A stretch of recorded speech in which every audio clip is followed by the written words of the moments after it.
দোস্ত, তোর খবর কি? আর বলিস না রে দোস্ত, 3বার ফেল করেছি। এবার ফেল করলে আব্বু একটা রিক্সাওয়ালার সাথে বিয়ে দিবে। আল্লাহর কাছে দোয়া করছি যাতে পাশ করি। হরে দোস্ত, আমাকেও চালের গোডাউনের ম্যানেজার বানাবে। আল্লাহ যেন রহমত করে রে। এখন ফোন রাখ, রেজাল্ট আসলে ফোন দিবি। আচ্ছা, ফোন রাখলাম। হে আল্লাহ, পরপর 3বার ফেল করেছি। আল্লাহ, এবার ফেল করলে আব্বু আমাকে চালের দোকানদার বানিয়ে দিবে।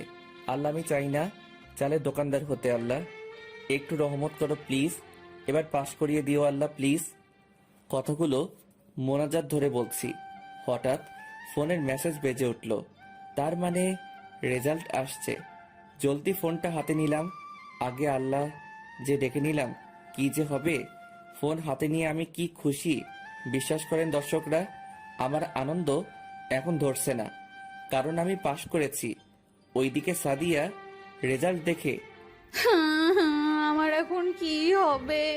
আব্বু রিক্সাওয়ালার ছেলের সাথে বিয়ে দিবে, আমাকে দিয়ে বাসন মাজাবে। না, আমি রিক্সাওয়ালাকে বিয়ে করব না। আমি জানি এখন আমাকে কি করতে হবে। এখনই বাড়ি থেকে পালাবো। এদিকে আমি সাদিয়াকে ফোন দিলাম। দোস্ত, তোর খবর কি? তুইও পাশ করেছিস তাই না? না, আমি এবারও ফেল করছি। তুইও করছিস তাই না? ওমর, আমি জানি আব্বু আমাকে রিক্সাওয়ালার সাথে বিয়ে দিবে। আমি জানি এখন আমাকে কি করতে হবে। কি করতে হবে? আমরা বাড়ি থেকে পালাবো। তোর কি মাথা নষ্ট হয়েছে? বাড়ি থেকে পালাবো কেন? আব্বু রিক্সাওয়ালার সাথে বিয়ে দিবে। আমাকেও তো চালের গুদামের ম্যানেজার হতে হবে। এর থেকে ভালো চল পালাই। কিছুদিন বাইরে থাকলে তাদের রাগ মিটলে তারপর আসবো বাসায়। কোথায় যাব? সেটা আমি দেখব। আর হ্যাঁ, ফোন নিয়ে আসবি না, তাহলে ফোন ট্র্যাক করে ধরবে।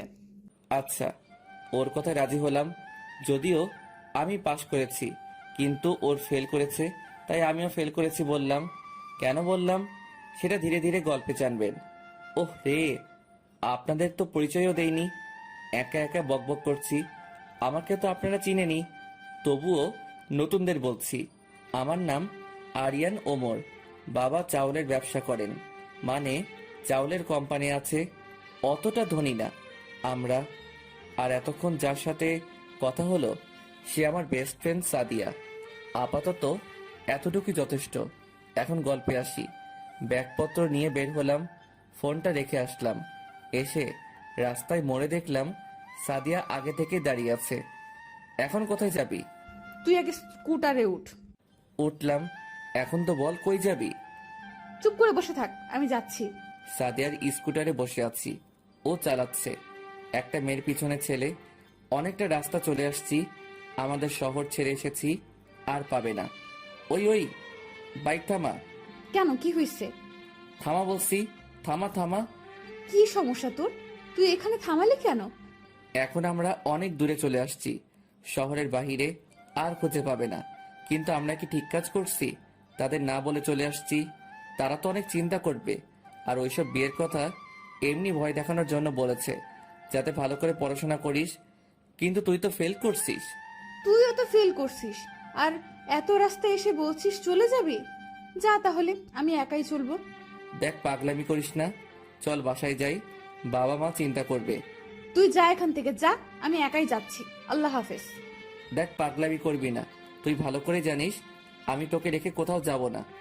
তাহলে বকবক করছিস কেন? চল। আচ্ছা, কোথায় যাবি এখন তো দয়া করে বল। রাত তো নেমে আসবে, এখনই পকেটে বেশি টাকাও নেই যে হোটেলে যাব। আমার একটা ফেসবুক ফ্রেন্ড আছে, ওর বাসায় যাব। আগে থেকে বলে রাখছি।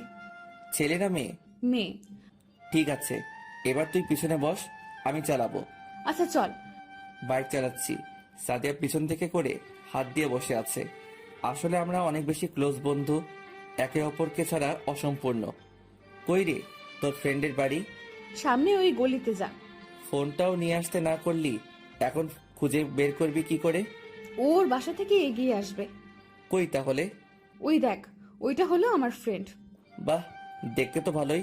কুত্তা লুচ্চা, নজর দিবি না আমার বন্ধুর দিকে। বয়ে গেছে, তুই এক পেতনি, তোর বন্ধু আরেক পেতনি। কুত্তা রে। ঝগড়া না করে চল তোর বন্ধুর কাছে। মেয়েটা এগিয়ে আসলো। উফ, অনেক ঝামেলায় পড়ে আসছি। বুঝতে পারছি, এখন বাসায় চলো, রাত হয়েছে। আর এই ছেলেটাকে? ও আমার বেস্ট ফ্রেন্ড। ও আচ্ছা,